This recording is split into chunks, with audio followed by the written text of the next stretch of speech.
In data recovery, we know that we're supposed to back up our data, and there's different ways to do it, and that's what this section's about.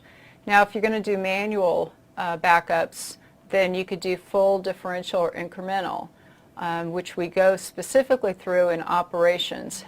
But the full backup is just what it sounds like. You're backing up all the data. Differential is you're doing a backup since the last full backup.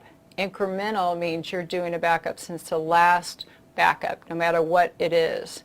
So if you'd have a full backup and then you did differential, that would be the deltas or the changes since the last full backup. If you do incremental, then you could have a full backup and then do a backup like every week. And what it would do is just capture the changes, the deltas that happen every week.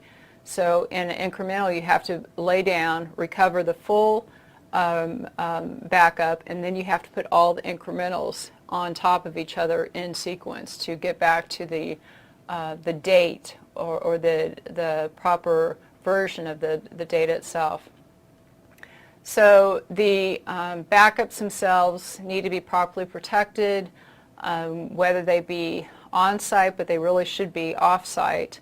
And there's been a lot of stories in the news about different companies losing its sensitive data, and it could definitely happen through backup tapes. Companies have lost thousands of account information because their backup tapes got lost or stolen.